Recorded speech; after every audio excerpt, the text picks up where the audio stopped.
अस्सलामु अलैकुम वरहमतुल्लाहि वबरकातुहू। अल्हम्दुलिल्लाहि रब्बिल आलमीन अस्सलातु वस्सलामु अला रसूलिहिल करीम। अऊज़ु बिल्लाहि मिनश शैतानिर रजीम। बिस्मिल्लाहिर रहमानिर रहीम। सब्बह लिल्लाहि मा फिस समावाति व मा फिल अर्द व हुवल अज़ीज़ुल हकीम। या अय्युहल्लज़ीना आमनू लिमा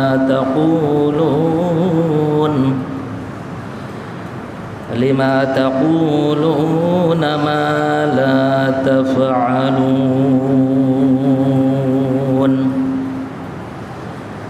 कबुर मक़तन इंदल्लाहि अन तक़ूलू मा ला तफ़अलून।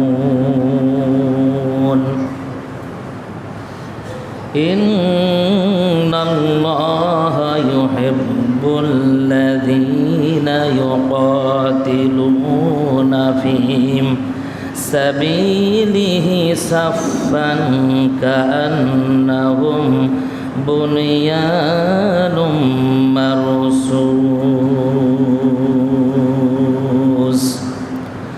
आमन्तु बिल्लाह। इरशाद হচ্ছে আসমান ও জমিনে যা কিছু আছে সমস্তই আল্লাহ তাআলার পবিত্রতা ও মহিমা ঘোষণা করে। তিনি মহাপরাক্রমশালী, প্রজ্ঞাময়, বিজ্ঞানময়। হে ঈমানদারগণ, তোমরা যা করো না তা তোমরা বলো কেন? আল্লাহর দৃষ্টিতে ইহা অতিশয় অসন্তোষজনক যে তোমরা এমন কথা বলো যা তোমরা কাজে পরিণত করো না। নিশ্চয় আল্লাহ তাআলা তাদের ভালোবাসেন যারা আল্লাহর রাস্তায় সারিবদ্ধভাবে সুদৃঢ় প্রাচীরের মতো সংগ্রাম করে। আমান্তু বিল্লাহ। আলহামদুলিল্লাহ, আল্লাহ পাকের শুকরিয়া যে আল্লাহ জাল্লা শানহু আমাদেরকে ভালোবেসে পছন্দ করে দুনিয়ার যাবতীয় কাজকর্ম থেকে ফারেক করে পবিত্র অবস্থায় মসজিদে এসে নামাজ আদায় করার সুযোগ করে দিলেন। সেই মহান প্রভুর দরবারে আলী শানে সমস্বরে মস্তক অবনত চিত্তে শুকরিয়া জ্ঞাপন করে বলি আলহামদুলিল্লাহ। অতঃপর বিশ্ব নবী, নবীদের নবী, সাইয়্যিদুল মুরসালিন, আশরাফুল আম্বিয়া, যে নবীর মাধ্যমে পেয়েছি আমরা সঠিক পথের দিশা, সেই বিশ্ব নবীর প্রতি সংক্ষেপে দরুদ পড়ি, সবাই পড়ি সাল্লাল্লাহু আলাইহি ওয়াসাল্লাম। প্রিয় উপস্থিতি, আমি পবিত্র কোরআনুল কারীম থেকে বিশাল এই আজিম গ্রন্থ থেকে কয়েকটি আয়াত পড়েছি। সূরাটার নাম হলো সূরা সফ। সূরা সফ অর্থই হলো সারিবদ্ধ সৈন্যগণ, সারিবদ্ধ লোকজন। যেরকম আমরা দেখি না, দেশের ভেতরে তো দেখি সেনাবাহিনীরা কি সুন্দর সারিবদ্ধভাবে দেশ বিদেশে যুদ্ধ করতেছে। তো সারিবদ্ধ সৈন্যদের সম্পর্কে আল্লাহ পাক এত সুন্দর দেশ দেশে সৈন্য আছে, আল্লাহরও সৈন্য আছে। আমাদের দেশের প্রধানমন্ত্রী, প্রধান উপদেষ্টার যেরকম সৈন্য আছে, আল্লাহর সৈন্য নেই? আল্লাহর সৈন্য আছে। আল্লাহর সৈন্য কিছু লাগবে না, রাস্তাতে যদি যাই তাহলে উষ্টিয়া পড়লেই শেষ। একটু যদি বুড়ো আঙ্গুলি উষ্টিয়ে লাগে তো একবার মাথায় যা ধরবে। আল্লাহর আছে বাহিনী, আছে হলো মশা, ছোট ছোট মশা, এগুলো হলো আল্লাহর সৈন্য। আছে হলো বল্লা, আছে ভীমরুল, অসংখ্য প্রাণী আছে, সাপ আছে। এগুলো তো দেখলে মানুষ অটোমেটিক ভয় পায়। যদি ব্যাঙি 2-4টা রাতের ভেতরে আপনার খাটের চতুর সাইড দিয়ে এসে ওঠে তাহলে অবস্থাটা কী হবে যদি বড় রকমের ব্যাঙ ধরে? তা আল্লাহর সৈন্য আছে। তা আল্লাহ পাক একটা দেশ দিয়েছেন, একটা পৃথিবী দিয়েছেন। কি সুন্দর পৃথিবী! এই যে আসমান, যিনি বিশাল বিস্তীর্ণ, এই আসমানের যিনি মালিক, যার কোনো খুঁটি নাই, যে আল্লাহ পাক স্তরে স্তরে সৃষ্টি করেছেন। এরপরে সুন্দর বিছানার মতো আল্লাহ পাক জমিন দিয়েছেন। চিন্তা কি করছি কখনো? শুকরিয়া কি করছি কখনো? সেই আল্লাহ পাক আমাদের সেই জন্য সব সময় আল্লাহ পাকের শুকরিয়া আদায় করা দরকার। যাই হোক, এত কিছু আল্লাহ পাক দিয়েছেন, দেশ যখন দিয়েছেন আল্লাহ পাক সৈন্যরও ব্যবস্থা করে দিয়েছেন। সৈন্য যদি না থাকে, পাহারাদার যদি না থাকে, আপনার সব আছে, টাকা পয়সা সব আছে, কিন্তু যার ভেতর নিয়ে যে টাকা রাখতেছেন বাক্সরের ভেতরে, সিন্ধুকের তোলে নেই, লাভ আছে ইনকাম করে, সব শেষ হয়ে যাবে। মাছ মারবে গেছেন খলি একটা সুন্দর করে বাঁধিয়েছেন, মাছও আপনি মারতেছেন তোরে জাল দিয়া, কিন্তু মাছ যা মারে থুচ্ছেন সব তুলি কানা, লাভ আছে? তো এই জন্য সৈন্যদের দাম আছে। সৈন্যদের দাম কত? নবীজি বলেছেন, কেউ যদি সৈন্য দিয়া দেশটা যদি পাহারা দেয়, এই অবস্থায় যদি মৃত্যু হয়ে যায়, মরে যাওয়ার সঙ্গে সঙ্গে সে জান্নাতুল ফিরদাউসের মেহমান হয়ে যাবে। তাহলে ইসলামের মধ্যে সৈন্যদের দাম কত? নামাজ পড়লেই ব্যস্ত যাবেন, খুব কঠিন, নামাজ কবুল হতেও পারে নাও পারে, কিন্তু যারা দেশের জন্য যারা জীবন দিবে, দিচ্ছেও তো, দিচ্ছে না আমরা, দিচ্ছে না, অসংখ্য সৈন্যরা মারা যাচ্ছে, দিচ্ছে। দেশ বিদেশের দিকে তাকায় দেখেন, যুদ্ধ বিগ্রহ চলতেই আছে, শুধু অপরাধ হলো মুসলমানদের। আর পৃথিবীর সব যারা আছে সব ভালো মানুষ, অপরাধ হলো মুসলমানদের। যাই হোক, সৈন্যদের নামে, সারিবদ্ধ সৈন্যদের নামে আল্লাহ পাক একটা সূরা নাজিল করছেন, সূরাতুস সফ। এর আয়াত সংখ্যা হলো 14টি, রুকু সংখ্যা হলো 2টি। এটা হলো 61 নম্বর সূরা। এই সূরাটা মদিনায় অবতীর্ণ হয়েছে। এটা হলো 28 নম্বর পারা। কোরআন শরীফ খুলে দেখবেন, পেয়ে যাবেন। এই আয়াতের ভিতরে, এই কয়েকটা আয়াতের ভিতরে অসংখ্য বিষয়ে আলোচনা করা আছে। আমি ওদিকে যাব না, অনেক কথা বলার চিন্তা ভাবনা করতেছি এই সূরার থেকে। আল্লাহ পাক প্রথম বললেন, সাব্বাহা লিল্লাহি মা ফিস সামাওয়াতি ওয়া মা ফিল আরদ, যে আসমান আর জমিনের ভেতরে যা কিছু আছে সব কেবলমাত্র শুধুমাত্র আমারই গোলামি করে, আমার প্রশংসা করে। সুবহানাল্লাহ বলে, আল্লাহ পাকের পবিত্রতা ঘোষণা করে। শুধু একজন করে না, তারা হলো মানুষ। মানুষ শুকরিয়া আদায় করে না, সামান্য অল্প না ঠুকঠাক করে সেজদা দিয়া সুবহানাল্লাহ আলহামদুলিল্লাহ জিকির করে বলি যে ইবাদত শেষ। আর পৃথিবীর ভেতরে যা কিছু আছে সব আল্লাহ পাকের গোলামি করতেছে, সব। আমি আর আপনি তো চিন্তা করি না, গবেষণা করি না, এই জন্য গবেষণা করতে হয়। নিজের সৃষ্টির দিকে, শরীরের দিকে তাকায় দেখেন, এই শরীর আপনার আর আমার না। এটাও কথা শুনবে না কিয়ামতের দিন। মুখের ভেতরে মোহর মেরে দেওয়া হবে, হাতের আঙ্গুলগুলো কথা বলবে, হাত কথা বলবে, পা কথা বলবে, চোখ কথা বলবে, মুখ কথা বলবে, সব কান আমার বিরুদ্ধে কথা বলবে। আল্লাহ পাক বলছেন, ফামাইয়াশকুর ফাইন্নামা ইয়াশকুরু লিনাফসি, যে ইবাদত করে সে মূলত তার নিজের জন্যই করে। আমি আর আপনি ইবাদত না করলে, নামাজ রোজা তসবিহ তাহলিল জিকির আজকার না করলে আল্লাহর কিছু হবে? আল্লাহর কিছুই হবে না। আল্লাহ তো পরিষ্কার বলতেছেন, সাব্বাহা লিল্লাহি মা ফিস সামাওয়াতি ওয়া মা ফিল আরদ, আসমান আর জমিনের ভেতরে যা দেখতেছো সব আমার গোলামি করে, সব আমার পবিত্রতা ঘোষণা করে। তুমি মানুষ, কিছু আর্মি, কিছু উপদেষ্টা, কিছু বিডিআর, কিছু নাস্তিক, কিছু মোরতাদ, যদি কিছু আমার গোলামি না করো, আমার কিছু হবে? আমার কিচ্ছুই হবে না, কিছুই হবে না। কারণ ওহুয়াল আজিজুল হাকিম, তিনি হলেন প্রজ্ঞাময়, তিনি হলেন বিজ্ঞানময়, তিনি হলেন অত্যন্ত পরাক্রমশালী, যার শক্তির সাথে পৃথিবীর সব শক্তি ছিল। যত শক্তি, পৃথিবীর সব মানুষের শক্তি যদি একত্রিত করা হয়, একজন ফেরেশতার শক্তির সমতুল্য হবে? 2-4টা মশাই যদি ধরে সেনাবাহিনী কোন আর আমি হুজুর কোন পালায় আগে চলে যাব, এই হলো আমার শক্তি। আল্লাহ কয়, আমার শক্তি দেখো না, ইন্নাল্লাহা আলা কুল্লি শাইইন কাদির, সবচাইতে আল্লাহ হলো বড় শক্তিশালী। তো প্রিয় হাজিরিন, আল্লাহ পাক আসমানের জমিনের ভেতরে যা নিয়ামত দিয়েছেন, যা কিছু দেখতেছি, এটা শুধু মানুষের কল্যাণের জন্য। আর সব আল্লাহ পাকের গোলামি করে। পাহাড় আল্লাহর গোলামি করে, পাথর আল্লাহর গোলামি করে, গাছপালা যা কিছু আছে সব আল্লাহর গোলামি করে। কেবলমাত্র আল্লাহর কথা শুনি না হলো আমরা, আল্লাহর হুকুম মানি না শুধু আমরা। এই যে আসমানটা দিয়েছেন, যার খুঁটি নেই, এটা কি চিন্তা করা যায়? বাড়ির বছরে বছরে এত খুঁটি পাল্টানো হয়, তাও এলবো না, বাতাস হলে ভয় ধরে, তাই ধরে না? আর কি আল্লাহ পাক আসমান বানাবেন, খালি কি একটা বানাছেন তাই গোবার চান? সূরা মুলকের ভেতরে আল্লাহ বলছেন, আল্লাযী খালাকাস সাবআস সামাওয়াতিন তিবাকা, আল্লাহ বলছেন স্তরে স্তরে, একটা না, দুটা না, 7টা বানাইছি। এটা কি সহজ কথা মনে করছেন? 7টা আসমান বানান। 3 শতকের বাড়ি বানাতে যায় মানুষ টাকা পয়সা জমি বিক্রি করে, স্ত্রীর গয়না টয়না বিক্রি করে, টেনশন করে বাড়ির দরজা না জানলা না লাগাতে টেনশন করে আগে মৃত্যু হয়ে যায়। আল্লাহ পাকের কোনো টেনশন আছে? দেখেন তো, এত সুন্দর বিল্ডিং বানাইছেন, আর 7টা আসমান যে বানাচ্ছেন, এক একটা আসমানের আল্লাহর সম্পদ কত বেশি। আল্লাহ যে বলছেন আল্লাহু গানি ওয়া আনতুমুল ফুকারা, আমি হলাম ধনী আর পৃথিবীর যত মানুষ আছে সব হলো ফকিরের গোষ্ঠী, সব ফকিরের গোষ্ঠী। আমেরিকার প্রধানমন্ত্রীর থেকে শুরু করে আমাদের দেশের প্রধানমন্ত্রী পর্যন্ত, উপদেষ্টা পর্যন্ত যা আছে আল্লাহর ভাষায় সবাই আমরা ফকিরের গোষ্ঠী। বিশ্বাস হয়? আপনারা মন খারাপ করেন না। দেখেন তো কিছুদিন আগে প্রধানমন্ত্রী এত পাওয়ার না, সাবেক প্রধানমন্ত্রী কি পাওয়ার, যেদিকে যায় সেনাবাহিনী পুলিশ যা আছে সব মনে হয় তার, বাংলাদেশি তার। এখন আর আছে? এই হলো পাওয়ার। আল্লাহ বলছেন আমি ধনী, তোমরা সব হলে ফকিরের গোষ্ঠী। ওই আমেরিকার প্রেসিডেন্টও তাই, ওই ইন্ডিয়ার প্রেসিডেন্ট আজকে হুঙ্কার দিচ্ছে, ও তাই, সব ফকিরের গোষ্ঠী। আর আল্লাহ হলো ধনী। সুবহানাল্লাহ বলেন। কত ধনী? আল্লাহ কয় আমি আসমান বানাচ্ছি, আসমানের দিকে তাকায় দেখো একটা বানাই নেই, 7টা বানাচ্ছি।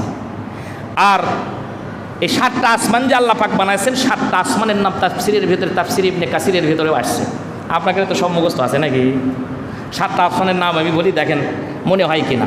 প্রথম আসমানের নাম হলো রুকিয়া, দ্বিতীয় আসমানের নাম হলো ফাইদুম, 3 নম্বরটার নাম হলো মালাকুত, 4 নম্বর হলো জাহিয়াত, 5 নম্বর হলো খালিসা, 6 নম্বর হলো মোজাইনা, 7 নম্বর হলো লাবিয়া।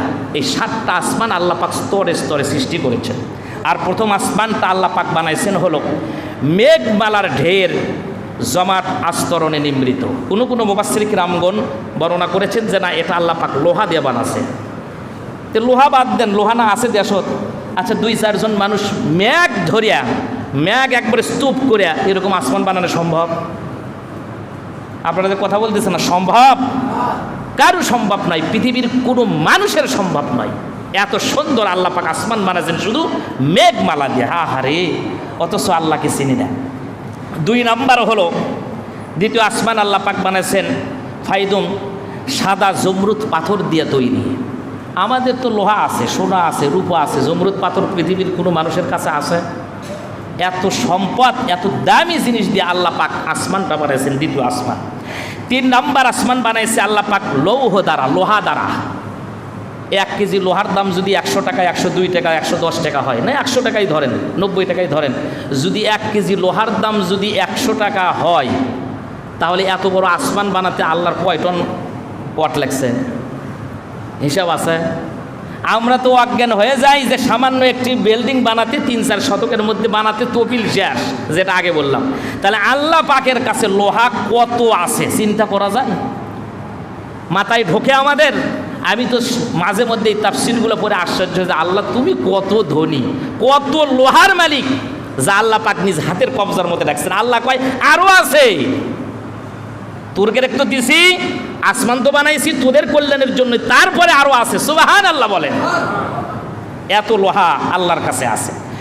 এরপরে 3 নম্বর গেল, 4 নম্বর আসমান বানাইছেন আল্লাহ পাক পিতল দ্বারা। পিতল কি? পিতল দিয়ে 2-4টা মানুষ বাড়ি ঘর বানাছে? পিতল দিয়ে বাড়ি ঘর হয় নাই। অথচ এই পিতলের এত দাম। এসি বানাবেন, পিতল আছে। কারেন্টের মোটর বানাবেন, আছে, পিতল আছে। মোবাইল বানাচ্ছেন, তার ভিতরে পিতল আছে। এরপরে কি বলে, এই মাইক বাজতেছে, মাইকের এই যে কি বলে মেশিন যে আছে, মেশিনের ভেতরে পিতল আছে। ফ্যান ঘুরতেছে, ফ্যানের ভেতরে পিতল আছে। একটা ফ্যান কিনতে ভালো, যদি আপনি ভালো ফ্যান কিনতে চান, সুপার স্টার বলেন, আরও ভালো ভালো বিআরবি কিবে আছে যে, এগুলো কিনতে গেলে আপনার 3500, 4000, 5000 টাকা লাগবে। পাকিস্তানি যেগুলো নাম আছে আরও দাম। একটা ফ্যানের দাম যদি, একটা এসির দাম যদি 50,000 টাকা, 1 লক্ষ টাকা হয়, আল্লাহ কয় আমি বানাছি হলো পিতল দিয়ে আসমান, তাহলে আসমানের দাম কত বেশি চিন্তা করছেন? কত পিতলের মালিক আল্লাহ। এরপরে 5 নম্বর আসমান হলো রূপা দ্বারা তৈরি। রূপার 2-4টা আংটি, আর মহিলারা পায়ের নুপুর টুপুর বানায়, তাই অনেক টাকা লাগে। তাহলে আল্লাহ বানাছে একটা রূপা দিয়ে বানাইছেন। কি ধনী আল্লাহ আমাদের, চিন্তা করছেন? আর পৃথিবীতে আল্লাহ ছাড়া যারা দেবতা বানায়, তারা দেখবেন ওর দেবতার গায়েতে গলার ভেতরে একটু সোনা টোনা কিংবা পিতল টিতল দিয়ে দেয়, যখন ওগুলো ডুবা বেড়া যায় সেগুলো আবার খুলে নেয়। তার মানে কি? ওই এমনি ফকির, ওর কিছুই নাই। আর আল্লাহর কাছে কত আছে চিন্তাই করা যায় না। রূপা দিয়ে আল্লাহ পাক বানাইছেন 5ম আসমান। 6ষ্ঠ আসমান বানাইছেন সোনা দ্বারা। আহারে কত মূল্যবান জিনিস, সেই জন্য আল্লাহ না দূরেই রাখছে, যে আমি রাখছি স্বর্ণ দিয়ে বানাইছি আসমান, তোমরা তার নিচেই বসবাস করতেছো। অথচ মুসলমান শুকরিয়া আদায় করে না।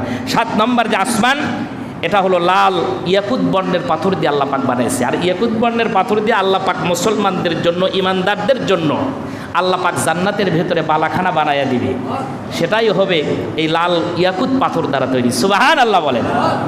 আল্লাহ পাক যেন আমাদের পৃথিবীর সমস্ত মুসলমানদেরকে আল্লাহ পাক যেন জান্নাতুল ফিরদাউসের মেহমান বানায়, আমরা বলি আল্লাহুম্মা আমিন। এটা গেল 7 আসমান। আবার আছে এরকম জমিন, অনেক মানুষ আছে না জমির আল ঠেলার জম, চতুর্মুড়া জমি যা আছে ওগুলো দেখে চাল নাই, খালি আল্লাই বেজা গেছে, আছে না নাই? আছে, সব জায়গাতেই আছে। এই যে আল্লাহ ঠেলতেছেন, বুখারী শরীফের মধ্যে আসছে, নবীজি বলেছেন কেউ যদি আধাত জায়গা যদি মানুষের কাছ থেকে জোরপূর্বক নিয়ে নেই, কঠিন কিয়ামতের দিন 7 তবক জমিন তার গলার সাথে ঝুলাইয়া দেবে। অন্য হাদিসের মধ্যে আসছে আল্লাহ পাক তাকে কিয়ামতের দিন এই 7 তবক আসমান তার মাথার উপর তুলে তাকে ডুবাইয়া ফেলবে। লে জমিন লে, মানুষের কাছ থেকে ফাঁকি দিয়ে দিছো, আধাত যদি এই হয় বনের জমি মারে খেলে কি হবে? এখন হিসাব করে দেখেন, আর আমি বলবো না। এই আসমান আর এই জমিনটা কিয়ামতের দিন আমাদের ঘাড়ের উপরে উঠাইয়া দিবে। আজকে তো খুব মাতব্বরি, ক্ষমতার জোর, টাকার অহংকারের কারণে জমি ঠেলতে ঠেলতে কি আল কাটে, হাইরে আল কাটার টেকনিক, ওপরে মাটিটা নিজ দিয়ে আল কাটে, কাটা কাটা জমি বড় করতেছে, কবর বড় হবে না। তো যাই হোক, এই জমিনের ভেতরে ভূতত্ত্ববিদগুলা তারা এই জমিনটাকে 3টা ভাগ করেছেন আল্লাহর ভাষায়। আর মুফাসসির কিরামদের মত হলো যে 7টা জমিন আছে, 7টা জমিনের আবার নাম আছে। এগুলা ওই তাফসিরে যেগুলো পড়া যায়, কিছু কিছু মুরব্বী অনেক জ্ঞানী হয়, তারাও এই কথাগুলো নামগুলো বলে। এই 7টা জমিনেরও নাম আছে। এর বাংলা নাম হলো আটল, মানে আটালে মাটিতে যেত, এটা হয় না পুকুরের ভেতরে অনেক সময় আমরা মাথা যে ঘুরছি কিন্তু মাটি দিয়ে, সাবান ছিল না, এক সময় যায়নি। এই সাবান টাবান তো ইসরায়েলরা আবিষ্কার করে আমাকে শেষ করে ফেলে দিল। তো যাই হোক, আটল। 2 নম্বর জমিন যেটা, সেটার নাম হলো বেতাল। 3 নম্বর হলো সুতাল, 4 নম্বর হলো তলাতল, 5 নম্বর হলো মহতল, 6 নম্বর হলো রসতল, 7 নম্বর হলো পাতাল। এই 7টা জমিন কিয়ামতের দিন পয়গম্বর বলেছেন, নবীজি বলেছেন, যারা আধাত জমি এদিক সেদিক করবে আল্লাহ পাক হাসরের ময়দানে এই জমিনটা তার গলার সাথে ঝুলাইয়া দিবে। এই হলো 7টা জমিন। আর বিজ্ঞানীদের ভূতত্ত্ববিদদের ভাষায় তারা 3টা ভাগ করেছে। একটা হলো অশ্বমণ্ডল, আর একটা গুরুমণ্ডল, আর একটা হলো কেন্দ্রমণ্ডল। এদের আবার অসংখ্য বর্ণনা আছে। বিশেষ করে অশ্বমণ্ডলের বর্ণনাটা আমি পড়লাম যে এটা হলো ভূত্বক আর ভূত্বকের বাহিরের অংশ। এই ভূত্বকের আমরা যে পৃথিবীটা দিচ্ছি, এই যে নিঃশ্বাস নিচ্ছি, কার্বন ডাই অক্সাইড, অক্সিজেন নিচ্ছি, কার্বন ডাই অক্সাইড ছেড়ে দিচ্ছি, এটা পৃথিবীর ভেতরে কোনো জায়গার কারখানা আছে? আল্লাহ যদি গাছপালা যদি না দিত, এই যে সবুজ যেগুলো দেখতেছি এগুলো সব অক্সিজেন ছেড়ে দেয়, আর এটাকে আমরা বিষাক্ত করে কার্বন ডাই অক্সাইড হিসেবে ছেড়ে দিই। পৃথিবীতে এমন কোনো জায়গা আছে যে এটা রিফারিং করার মেশিন আছে? আল্লাহ পাক এই ব্যবস্থা করছে। বেশি না 2 মিনিট নাক বন্ধ করে থাকেন, চোখে আর কিছু দেখা যাবে না, সোজা কবরস্থান। এই হলো দুনিয়া। তো যাই হোক, এই ভূতলের ভেতরে, ভূতলের বাইরের অংশে আল্লাহ পাক রাখছে অক্সিজেন, রাখছে কার্বন ডাই অক্সাইড, রাখছে সিলিকন, নাইট্রোজেন, ম্যাগনেসিয়াম, তারপর পটাশিয়াম, তারপরে সালফার। এটা সব কিছু রাখছেন হলো সব মানুষের কল্যাণের জন্য। সুবহানাল্লাহ বলেন।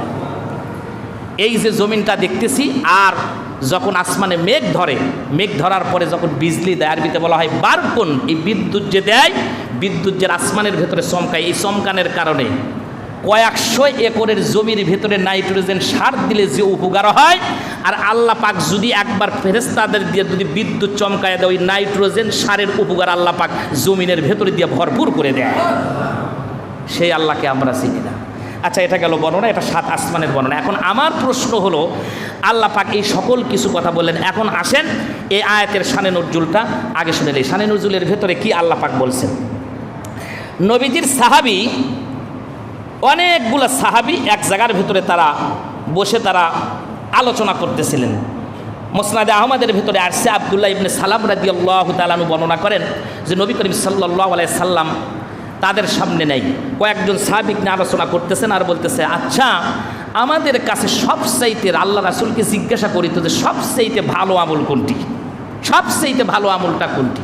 এই কথাগুলো বলতে বলতেই এক বর্ণনার মধ্যে আসছে যে একজন সাহাবী নবীর কাছ থেকে আসলেন। আসার পর তিনি সূরা সফ এই 14টা আয়াত সাহাবা ইকরামদেরকে শুনিয়ে দিলেন যে কোন আমল উত্তম, আল্লাহ পাক কোন আমলের কারণে মানুষকে ভালোবাসে। অন্য বর্ণনার মধ্যে আসছে তাফসিরে মাঝারির ভিতরে আসছে যে না, সাহাবাই কেরামরা যখন এই আলোচনা করতেছিলেন এমন টাইমিং নবী করিম সাল্লাল্লাহু আলাইহি সাল্লাম এই সকল সাহাবীদেরকে একজন করে ডাক দিলেন। ডাক দিয়ে জিজ্ঞাসা করতেছেন তোমার কি প্রশ্ন বলো, আর একজনে বলতেছে তোমার কি প্রশ্ন বলো, আর একজনে বলে তোমার প্রশ্ন কি বলো। তো বলতে বলতে সবগুলোর প্রশ্ন একই যখন হয়ে গেছে, জিবরাইল আমিন আল্লাহর পক্ষ থেকে সূরাতুস সাব আল্লাহ পাক তখন নাজিল করে দিয়েছেন। সাব্বাহা লিল্লাহি মা ফিস সামাওয়াতি ওয়া মা ফিল আরদ, এই সূরা এই 14টা আয়াত আল্লাহ পাক তখন নাজিল করে দিলেন। এখন কথা হলো, কারণটা হলো যে তখন জিহাদের অনেক সাহাবী, তখন তার সব সেই সময় ছিল জাহিলিয়ার যুগ, মূর্খতার যুগ, অজ্ঞতার যুগ, জ্ঞানহীন মানুষ ছিল, তাদের জ্ঞান বুদ্ধি বলতে কিছুই ছিল না। আর বেশি শিক্ষিত যারা ছিল তারা ছিল হলো একবারে টাটকা শয়তান, যেরকম আবু জেহেল। যাই হোক, নবীজি তাদেরকে শুনাইয়া দিলেন। আর কেউ কেউ বললো যে না, জিহাদ করাই উত্তম, অথচ তারা জিহাদে অংশগ্রহণ করে না। কেউ বলতেছে না উমুক ইবাদত উত্তম, কেউ বলে দান করা উত্তম। বিভিন্ন জন বিভিন্ন কথা যখন বলল, আল্লাহ পাক তখন এই কোরআন শরীফের আয়াতগুলো নাজিল করে দিলেন আর বললেন ইয়া আইয়ুহাল্লাযিনা আমানু লিমা তাকুলুনা মা লা তাফআলুন, তোমরা হে ঈমানদারেরা তোমরা এমন কথা কেন বলো যেটা তোমরা করো না। জিহাদের আমলের কথা বলতেছো, যে জিহাদে গেলে সওয়াব আছে, তো তোমরা সেই কাজগুলো করো না কেন? আর যারা কথা বলে কিন্তু কাজ করে না, তারা কি? তারা হলো মুনাফিক। মুনাফিকের আলামত হলো 3টা। এই আয়াতের উপরে একটা হাদিস বর্ণনা করেছেন আবু দাউদ শরীফের ভিতরে। আমর রাদিয়াল্লাহু তাআলা আনহু বলেন যে তখন আমি ছোট ছিলাম, আমি তখন শাহবালক হই নাই, নাবালক। এই অবস্থায় আমি খেলাধুলা করতেছিলাম। খেলাধুলা করা স্বাভাবিক ব্যাপার, আগেও খেলাধুলা ছিল, এখনও খেলাধুলা আছে। তবে মানুষগুলা যারা মুসলমান হয়েছে তারা ইবাদত বাদ দিয়ে খেলাধুলা করে নাই। কারণ কিয়ামতের আগে মাজিব অল কাইনাত, এরা বাদ্যযন্ত্র আর খেলাধুলোকে কিয়ামতের আগে মানুষেরা ভালোবাসবে। এখন কিন্তু তাই হয়ে গেছে, খেলার মতো খেলা চলতেই আছে। নামাজের আজান শেষ হয়ে চলে যাচ্ছে, আজানের এই মুয়াজ্জিন যখন আজান দেয়, আজানের জবাব যদি না দেয়, কিয়ামতের দিন আল্লাহর কাঠগড়ায় কিন্তু দাঁড়ান লাগবে। এই জন্য নবীজি বলেছেন মুয়াজ্জিন যা বলে তোমরাও তাই বলো। আর মুয়াজ্জিন মরে যাওয়ার পরে জান্নাতুল ফিরদাউসের মেহমান হয়ে যাবে। আর মুয়াজ্জিন যেটি থাকবে তোমরাও সেখানেই থাকবে, যদি তোমরা আজানের জবাবটা দাও। তো ছোট্ট বাচ্চা তিনি খেলতেছিলেন। আমর বলেন যে আমি তখন খেলতেছিলাম, নাবালক। এমন সময় লক্ষ্য করে দেখি বিশ্বনবী জনাবে মুহাম্মদুর রাসূলুল্লাহ সাল্লাল্লাহু আলাইহি ওয়াসাল্লাম তিনি হাঁটি হাঁটি পা পা করে আমাদের কাছে আসলেন। আসে দাঁড়িয়ে আছেন। আমর বলেন যে তখন আমাকে কিছুক্ষণের মধ্যেই আমার মা আমাকে ডাক দিয়েছে। মা যখন ডাক দিয়েছে একবার, আমি তাকায় আছি মায়ের দিকে, একবার নবীর দিকে। তাকানোর পরেই তার মা ডাক দিয়ে বলতেছে, আমর আমার কাছে আসো, আমি তোমাকে কিছু দিব। নবী করিম সাল্লাল্লাহু আলাইহি সাল্লাম তখন তার মাকে উদ্দেশ্য করে বললেন, আপনি কি আসলেই তাকে কিছু দিবেন? বলে হ্যাঁ আমি তাকে দিব। কি দিবেন? বলে আমি তাকে খেজুর দিব। বলে যদি সত্য কথা বলেন তাহলে কোনো সমস্যা হবে না, আর আপনি যদি মিথ্যা কথা বলেন আল্লাহর কাছে আপনার এই মিথ্যাবাদীর রূপে কিয়ামতের দিন আল্লাহর কাছে ওঠা লাগবে। একটা কথা যদি সন্তানের কাছে যদি মিথ্যাবাদিনী হয়ে ওঠা লাগে, তাহলে আমাদের অবস্থাটা কি হবে? সামনের দিকে আগে বসেন তো, সবাই একটু আগে বসেন তো, প্রতিদিন কথা বলা আসলে বেকায়দা। আসেন সবাই, ফাঁকা জায়গা আছে দেখতেছি, সামনের দিকে আগে আসেন। একটা মিথ্যা কথা বলার জন্য যদি মিথ্যাবাদী হয়ে কিয়ামতের দিন আল্লাহর কাছে ওঠা লাগে, তাহলে আমাদের অবস্থাটা কি? হুজুর মিথ্যা কথা বলে, নেতা মিথ্যা কথা বলে, ফকির মিথ্যা কথা বলে, মিসকিন মিথ্যা কথা বলে, নেতা মিথ্যা কথা বলে, এক কথা মুসলমানরাও মিথ্যা কথা বলে। মিথ্যা কথা নাই কোথায়? কিয়ামতের দিন কারা যে কাজ্জাব হিসেবে আল্লাহর কাছে পরিচিত হবে আল্লাহই ভালো জানে। একটা কথাও মিথ্যা বলা যাবে না। তাহলে উঠলে মহিলা যদি মিথ্যাবাদিনীর রূপে আল্লাহর কাছে ওঠে, তাহলে আমাদের অবস্থাটা কী হবে? তখন আল্লাহ পাকে আয়াত নাজিল করলেন, ইয়া আইয়ুহাল্লাযিনা আমানু লিমা তাকুলুনা মা লা তাফআলুন, যে তোমরা এমন কথা কেন বলো যেটা তোমরা করো না। আর এই অবস্থার মধ্যে আমরা আছি আজকে, সব মানুষের আমরা এই অবস্থার মধ্যে আছি। বলাত খুব পাকা, কিন্তু আমলের বেলায় নাই। সে হুজুর হলেও তাই, আবি হলেও তাই, নেতা হলেও তাই, মেম্বার হলেও তাই, চেয়ারম্যান হলেও তাই, মেয়র হলেও তাই, এমপি মন্ত্রী হলেও তাই। তবে হুজুররা না সাবধানী কথা বলে। প্রিয় হাজিরিন, এরপরে আল্লাহ পাক বলেন, ইন্নাল্লাহা ইউহিব্বুল্লাযিনা ইউকাতিলুনা ফি সাবিলিহি সাফফান কাআন্নাহুম বুনিয়ানুম মারসুস। আল্লাহ পাক তো তাদেরকেই ভালোবাসেন যারা সীসা ঢারা প্রাচীরের মতো, যারা সারিবদ্ধভাবে আল্লাহর রাস্তায় জিহাদে অংশগ্রহণ করে। তাহলে আল্লাহ পাক ভালোবাসে হলো যারা জিহাদে অংশগ্রহণ করে তাদেরকে আল্লাহ পাক ভালোবাসে। এখন জিহাদে যাওয়ার দরকার আছে না নাই? আছে না? জিহাদ করার দরকার নেই। আর জিহাদটা চলবে হলো কিয়ামত পর্যন্ত। কিয়ামত পর্যন্ত জিহাদ চলতেই থাকবে। আমি কোরআন শরীফের আয়াতগুলা পর্যালোচনা করে দেখেছি যে আল্লাহ পাক 10 ব্যক্তিকে কোরআন শরীফের আয়াতের শেষ অংশে আল্লাহ পাক বলেছেন যে আমি তাদেরকে ভালোবাসি। তার ভিতরে একটা হলো আজ ইন্নাল্লাহা ইউহিব্বুল্লাযিনা ইউকাতিলুনা ফি সাবিলিহি সাফফান কাআন্নাহুম বুনিয়ানুম মারসুদ, যে যারা আল্লাহর রাস্তায় জিহাদ করে, ইন্না অবশ্যই আল্লাহ, মানে আল্লাহ অবশ্যই ইউহিব্বুল্লাযিনা ভালোবাসে, ইউকাতিলুনা ফি সাবিলিহি যারা আল্লাহর রাস্তায় যায়, যারা জিহাদে অংশগ্রহণ করে তাদেরকে আল্লাহ পাক ভালোবাসে। এই জন্য জিহাদের মর্যাদা অনেক বেশি। কত বেশি? মুসনাদে আহমদের ভেতরে একটা হাদিস আসছে, নবীজি বলেছেন যে আল্লাহ পাক 5 শ্রেণীর মানুষের দিকে তাকায়া মুস্কি হেসে দেন। সুবহানাল্লাহ বলেন। 5 শ্রেণীর মানুষের দিকে তাকায়া আল্লাহ পাক মুস্কি হেসে দেন। হাদিসটার রাবি হলো হযরত আবু সাঈদ খুদরি রাদিয়াল্লাহু তাআলা আনহু। তিনি বলেন যে আল্লাহ পাক এই 5 শ্রেণীর মানুষদেরকে দিকে তাকায়া আল্লাহ পাক হেসে দেন। 1 নম্বর হলো, নবী বলেছেন যে ব্যক্তি রাত জেগে জেগে আল্লাহর ইবাদত করে, রাত জেগে যারা আল্লাহর ইবাদত করে সেই মানুষটাকে আল্লাহ পাক ভালোবাসে। আল্লাহ তাদেরকে দেখে আল্লাহ পাক তখন হাসে। সুবহানাল্লাহ বলেন। আমরা তো মানুষের কোনো খারাপ কাজ দেখলে পারে মনে মনে হাসি আর উপদেশ দেই, ওখান থেকে সরে যাওয়ার পরই বাঁশ দেই, আর যখন বিপদে পড়ে তখন উপদেশ দেই, আর যখন কেউ যদি ভালো কিছু করে খায় আর দেখতে পারি না। এটা হলো আমাদের স্বভাব। নবী বললেন যারা রাত জেগে ইবাদত করবে তাদের দেখে আল্লাহ পাক হাসে। 2 নাম্বার হলো যারা কাতার বন্দি হয়ে নামাজ আদায় করে। এই যে তার মানে হলো জামাতের সহিত নামাজ আদায় করা। একা একা না, একা একা যদি নামাজ পড়েন, দোকানে আছে আর একজনের সাথে নামাজ পড়েন, কাতার বন্দি হয়ে নামাজ পড়বেন, আল্লাহ পাক আপনাকে দেখে মুস্কি হেসে দিবে। সুবহানাল্লাহ বলেন। এরপরে ভাইরা আমার 3 নাম্বারে হলো নবীজি বলেন যারা সারিবদ্ধ হয়ে আল্লাহর রাস্তায় যারা জিহাদ করেন, জিহাদ করার কারণে পয়গম্বর তাদের দিকে তাকায়া মুস্কি হেসে দেন। 4 নাম্বার হলো যখন কোনো একজন স্বামী তার স্ত্রীকে দেখে যখন মুস্কি হেসে দেয়, স্ত্রীও যখন স্বামীকে দেখে মুস্কি হেসে দেয়, পয়গম্বর বলে যখন স্বামী স্ত্রী 2 জন মুস্কি হেসে দেয়, ওই টাইমে তাদের হাসা দেখে আল্লাহ রব্বুল আলামিন মুস্কি হেসে দেয়। করছেন হুজুর আমার বউ যে জ্বলান জ্বলায়, আমি বউ দেখে মুস্কি হাসবো? কখনোই না। অথচ পাশের বাড়ির ভাবিক দেখে সেই হাসি, মনে হচ্ছে আল্লাহ খুশি হয়ে গেছে নাকি? ইবলিশ খুশি হয়, ইবলিশ। নবীজি বলেছেন 2 জন, একজন পুরুষ একজন নারী যখন মিষ্টি মিষ্টি আলাপ করে, যখন কথাবার্তা বলে, তখন মাঝখানে যে দাঁড়ায় তখন হলো ইবলিশ দাঁড়ায় থাকে। এই জন্য পর নারীর কথা শুনতে খুবই ভালো লাগে। দেখবেন যত কথা বলবে, কালো হোক আর পেতনি হোক, কথা শুনবেরই মন যাবে, কারণ মাঝখানে শয়তান এসে বসছে। আর যেখানে গেলে নেকি হবে ওখানে কথা বলবেন না, কথাই নাই। বাড়িতে যাবেন, সালাম একটা দিয়ে দেন, যা হয় হোক। না কয়েকদিন বলবি তুমি তো মুন্সি হয়ে গেছা, মুন্সি হওয়া ভালো, খারাপ না। এই জন্য স্ত্রী দেখলে হাসলে, মুস্কি হাসলে আল্লাহ হেসে দেয়। সুবহানাল্লাহ বলে। এরপরে 5 নম্বর হলো যদি সফর অবস্থায় ক্লান্ত শ্রান্ত শরীর নিয়ে একবারে নার্ভাস হয়ে গেছে, দুর্বল হয়ে গেছে, তারপরেও শেষ রাত্রে উঠে আল্লাহকে ডাকতেছে। আল্লাহ যখন ডাক দেয়, তাহাজ্জুদের নামাজের সময় যখন ডাক দেয়, আর সেই টাইমে আল্লাহ রব্বুল আলামিন তিনিও তার নামাজ দেখে হেসে দেন। এই হলো 5 জন মানুষকে দেখলে আল্লাহ পাক হেসে দেয়। আমরাও এর মধ্যে থাকার দরকার আছে না নাই? তার ভেতরে একটা গেল হলো জিহাদে যারা অংশগ্রহণ করেন, এই জন্য এই হাদিসটা আমি টানছিলাম। এবার আসেন 10 ব্যক্তি দেখলে আল্লাহ পাক ভালোবাসেন। এই 10 ব্যক্তি কারা এটাই একটু বলে নেই। 1 নম্বর হলো আল্লাহ পাক বলেন ইন্নাল্লাহা ইউহিব্বুল মুহসিনিন।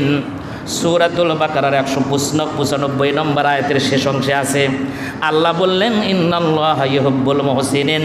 যারা এই পৃথিবীর ভিতরে যারা সৎ কাজ করে, যারা সৎ কাজ করে, ভালো কাজ করে, আল্লাহ কয় আমি তাদেরকে ভালোবাসি। সৎ কাজগুলো করেন। সৎ কাজ কি? নামাজ, রোজা, তসবিহ, তাহলিল, জিকির, আজকার, এটাই শুধু সৎ কাজ না। একজন মানুষ সকালবেলা টেকা চাবাচ্ছে, আপনি বললেন যে আমার তো নেই, আমার বইয়ের আছে। টাকা চাইলেও আপনার কাছ থেকে বই দেখালেন, মানে বই বোধহয় এই বাড়ির প্রধানমন্ত্রী। আচ্ছা হোক, বইয়ের কাছে থাকাও ভালো, আমি খারাপ বলতেছি না। এখন টাকা চাইলে 1000, আপনি করছেন বিকেলবেলা দিলে 1000 টাকা লাগবে। এরকম টাটকা সুদখুর আছে না? হাই রে সৎ কাজ, হ্যাঁ আপনি খরচ দেন, তবে বেশি খরচ দেওয়া যাবে না, মানুষ বুঝে খরচ দেওয়া লাগবে। আমাকে যদি এখন 1 কোটি টাকা দেন আমি দিবার পারবো, সুতরাং এই কাজ করা যাবে না। আমি তোর মালিক নয়, এটা বোঝা লাগবে যে তার অ্যাবিলিটিটা কত দূর আছে, সেইভাবে তাকে খরচ দেন। আর দেন, আর শোনেন, নিবেন যে নেওয়ার আগে চাওয়ার যেরকম নেছেন দেশে, চাওয়ার আগে তাকে ঋণটা পরিশোধ করবেন। ইসলামের মধ্যে কয়েকটা কাজ করা উত্তম, তার ভিতরে আপনি ঋণ যদি হয়ে থাকেন তারাতে এটা পরিশোধ করা। আর আমরা লিসি না লিসি কিস্তিওয়ালা বাড়ির মধ্যে ঘুরতে ঘুরতে সারা দেশ ঘুরে খুঁজে পায় না, একবার টাকা তুলে ঢাকা চলে গেছে। কিস্তি আমি জায়েজ বলতেছি না, সুদ তো সব হারাম। সমাজ সংস্করণ করতে হলে ক্ষমতা লাগে, এই জন্য ক্ষমতা আল্লাহ রাসূল নিয়েছিলেন যে আমি ক্ষমতা চাই। প্রেসিডেন্ট যখন হচ্ছে তখনই আল্লাহ রাসূল বলেন সুদ আজ থেকে হারাম, সাথে সাথে হারাম। আর আমি আর আপনি একটু ওয়াজ নসিহতকে কান্দে কাটিয়ে চোখের পানি নাকের পানি এক জায়গাত করে সুদ বন্ধ করে পারবো আমি হুজুর? আমার দ্বারা হবে, কারণ ক্ষমতা লাগবে, লাঠি ছাড়া হয় না। এই জন্য লাঠি যদি ঠিক মতো থাকে, ক্ষমতা যদি থাকে, তাহলে অবশ্যই সুদ বন্ধ হয়ে যাবে। আল্লাহ রাসূল সুদ বন্ধ করলেন। 1 নম্বর হলো সৎ কর্মশীল যারা, আল্লাহ পাক তাদেরকে ভালোবাসেন। 2 নম্বর হলো আল্লাহু ইউহিব্বুল মুতাতাহহিরিন, আল্লাহ পাক বলেন যারা পবিত্র, পবিত্রতা যারা অবলম্বন করেন আল্লাহ পাক তাদেরকে ভালোবাসেন। পবিত্র মানে উজু করে গোসল করে আতর টাতর দিয়ে আমি চলে যাচ্ছি, আমি একবার পবিত্র হয়ে গেছি, কি কন পবিত্র আছি? এটা তো বাহ্যিক পবিত্র হলেন। পেটের মধ্যে আসার সময় গরম ভাত খাই যাচ্ছি, ওটা আসার সময় কোনো মানুষ 2-3 দিন আগে ঘুষের টাকা দিয়েছিল, সুদের টাকা দিয়েছিল, পবিত্র আছে শরীর? এই জন্য নিজের শরীরের সাথে কল্পটাও পরিষ্কার করা লাগবে। নবীজি বলেছেন আত্তাকুয়া হা হুনা, আত্তাকুয়া হা হুনা, আত্তাকুয়া হা হুনা। নবী বলেন তাকুয়া এখানে, আল্লাহর ভয় এখানে। তা আল্লাহর ভয় কৌ? এই জন্য যারা পাক পবিত্র আল্লাহ পাক তাদেরকে ভালোবাসেন। এরপরে 3 নম্বরে হলাম সূরা ইমরানের 76 নম্বর আয়াতের শেষ অংশে আল্লাহ পাক বলেন ফা ইন্নাল্লাহা ইউহিব্বুল মুত্তাকিন। আল্লাহ কয় আমি মুত্তাকি যারা পরহেজগার, আল্লাহওয়ালা যারা, খোদাভীরু যারা, আল্লাহ যারা ভয় করে, আমি আল্লাহ তাদেরকে ভালোবাসি। ওই যে আল্লাহ পাক বলছেন না রোজার মধ্যে আয়াতে ইয়া আইয়ুহাল্লাযিনা আমানু কুতিবা আলাইকুমুস সিয়াম লাআল্লাকুম তাত্তাকুন। হয়তো রোজা রাখলে সম্ভবত ইমানদার মানে এই তাকওয়া অবলম্বন করতে পারো, হয়তো হবেই গ্যারান্টি নাই, আল্লাহ ব্যবহার করছেন সম্ভবত। আর আল্লাহ বলছেন যদি আল্লাহর ভয় রাখো তাহলে তোমাকে আমি আল্লাহ পাক ভালোবাসি।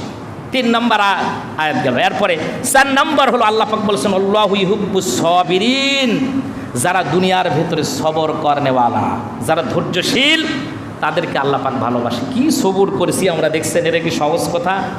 এক জায়গায় বসে থেকে আমি হুজুর কথা যাই বলি শুনতেই হবে না আমাদের আগ পর্যন্ত, এটা একটা বিশাল সবর। সুবহানাল্লাহ বলেন। আল্লাহ পাক বলছেন সব মানুষ হবে ক্ষতিগ্রস্ত। ওয়াল আসরি ইন্নাল ইনসানা লাফি খুসর ইল্লাল্লাযিনা আমানু ওয়া আমিলুস সলিহাতি ওয়া তাওয়াসাউ বিল হাক্কি ওয়া তাওয়াসাউ বিস সবর। যারা সবর ধরবে তারা ক্ষতিগ্রস্ত নয়। তো আমরা সবরের মধ্যে থাকতে চাই, আল্লাহ যেন কবুল করে নেয়, আমরা বলি আমিন। আর আল্লাহ পাকের সবরকারীদেরকেও ভালোবাসে। অসংখ্য আয়াত আছে ইয়া আইয়ুহাল্লাযিনা আমানু ওয়াসবিরু ওয়া সাবিরু ওয়া রাবিতু ওয়াত্তাকুল্লাহ ওয়াত্তাকুল্লাহ ইন্নাল্লাহ লাআল্লাকুম তুফলিহুন বলেছেন যে সবর করলে, তোমরা ধৈর্য ধারণ করলে সফলতা অর্জন করবে। আর আল্লাহ পাক এই আয়াতে বললেন যে আমি সবরকারীদেরকে ভালোবাসি। এরপরে 5 নম্বর হলো ইন্নাল্লাহা ইউহিব্বুল মুতাওয়াক্কিলিন, আল্লাহ বলছেন যারা আমার প্রতি একমাত্র কেবলমাত্র নির্ভরশীল, যারা আমার উপরই ভরসা করে, তাদেরকে আমি আল্লাহ পাক ভালোবাসি, মহাব্বত করি। আল্লাহর উপরে ভরসা করা লাগবে। পৃথিবীর কোনো নেতা নেত্রীর কাছে না, কোনো হুজুরের কাছে না, কোনো পীরের কাছে না, কোনো রাষ্ট্রপ্রধানের কাছে না, কেবলমাত্র শুধুমাত্র ভরসা হবে কার উপরে? তাওয়াক্কালতু আলাল্লাহ, আল্লাহর উপরে ভরসা করা লাগবে। আচ্ছা, এটা গেল 5 নম্বর। 6 নম্বর হলো আল্লাহ পাক বলছেন ইন্নাল্লাহা ইউহিব্বুল মুকসিতিন, আল্লাহ বলছেন যারা ইনসাফকারী, ইনসাফ অনুযায়ী দুনিয়ার ভেতরে চলাফেরা করে, ইনসাফ ভিত্তিক যারা বিচার ব্যবস্থা করে, আল্লাহ বলেন তাদেরকে আমি মহব্বত করি, তাদেরকেই ভালোবাসি। যারা বিচারক যদি ইনসাফ না থাকে তাহলে আল্লাহ তাদের ভালোবাসেন না। আর আল্লাহ যখন ভালোবাসবে না সে জাহান্নামে চলে যাবে, এটা নিশ্চিত। আল্লাহ পাক বললেন সূরা মায়েদার 42 নম্বর আয়াতের শেষ অংশ এটা, যে আমি ইনসাফকারীদেরকে ভালোবাসি। এই জন্য ইনসাফকারী হই আমরা কারোর উপরে জুলুম করব না, সব মানুষের প্রতি আমরা ইনসাফ করব। আল্লাহ যেন তৌফিক দেয়, আমরা বলি আমিন। 6 নম্বর গেল। 7 নম্বর হলো ওই যে ওই আয়াত, ইন্নাল্লাহা ইউহিব্বুল্লাযীনা ইউকাতিলুনা ফি সাবিলিল্লাহি সাফফান কাআন্নাহুম বুনিয়ানুম মারসুস, যে আল্লাহর রাস্তায় যারা জিহাদ করে আল্লাহ কয় তাদেরকে আমি ভালোবাসি। এরপরে 7 গেল। 8 নম্বর হলো আল্লাহ পাক বলছেন ইন্নাল্লাহা ইউহিব্বুত তাওয়াবিনা ওয়া ইউহিব্বুনাল মুতাতাহহিরিন। আল্লাহ পাক বলছেন যারা বেশি বেশিকে তওবা করে আর যারা পাক পবিত্র হয়ে থাকে আল্লাহ পাক বলেন আমি তাদেরকে ভালোবাসি। তওবাকারী আর পাক পবিত্র যারা অর্জন করবে, এটা সূরাতুল বাকারা 222 নম্বর আয়াত। এটা গেল 8 নম্বর। এরপরে 9 নম্বর হলো আল্লাহ পাক বলছেন ইন্নাল্লাহা ইউহিব্বুল মুকসিদিন, যারা ন্যায় বিচারক, ইমামুন আদেল, ন্যায় বিচারক শাসক যারা, তাদেরকে আল্লাহ পাক ভালোবাসেন। এরপরে 10 নম্বর হলো এই আয়াত সবার মুখস্থ আছে, কুল ইন কুনতুম তুহিব্বুনাল্লাহা ফাত্তাবিউনি ইউহিব্বুকুমুল্লাহ ওয়া ইয়াগফির লাকুম যুনুবাকুম আল্লাহু গফুরুর রহিম। যারা আল্লাহকে পেতে চায়, যারা আল্লাহকে ভালোবাসতে চায়, তারা যেন আল্লাহ রাসূলের অনুকরণ করে। রাসূলের অনুকরণ করা মানে হলে রাসূল যেভাবে হাঁটছেন সেভাবে হাঁটা লাগবে, রাসূল যেভাবে দেশ পরিচালনা করেছেন আপনাকে ওইভাবে পরিচালনা করা লাগবে। যদি পরিচালনা ঠিক হয়, রাসূলের তরিকা হয়, তাহলে আল্লাহ মহব্বত করা হলো, তাছাড়া আল্লাহ মহব্বত করা হলো না। আল্লাহ রাসূল যেভাবে নামাজ পড়ছেন, সাল্লু কামা রাআইতুমুনি উসাল্লি, তোমরা নামাজ পড়ো সেইভাবে আমি রাসূল যেভাবে নামাজ পড়ি। তো রাসূলের তরিকায় নামাজ হবে, রাসূলের তরিকায় রোজা হবে, রাসূলের তরিকায় সৎ কাজ হবে, রাসূলের তরিকায় দেশ পরিচালনা হবে। এটাই হলো মুসলমানদের কাজ। এই হলো 10টা কথা। এই 10 ব্যক্তিকে আল্লাহ ভালোবাসে। আমরা একটু গবেষণা করে চিন্তা ভাবনা করে যে এই 10 ব্যক্তির মধ্যে যেন আল্লাহ পাক আমাদেরকেও রাখে, আল্লাহ যেন আমাদেরকে মহব্বত করে ভালোবাসে। আমরা বলি আল্লাহুম্মা আমিন।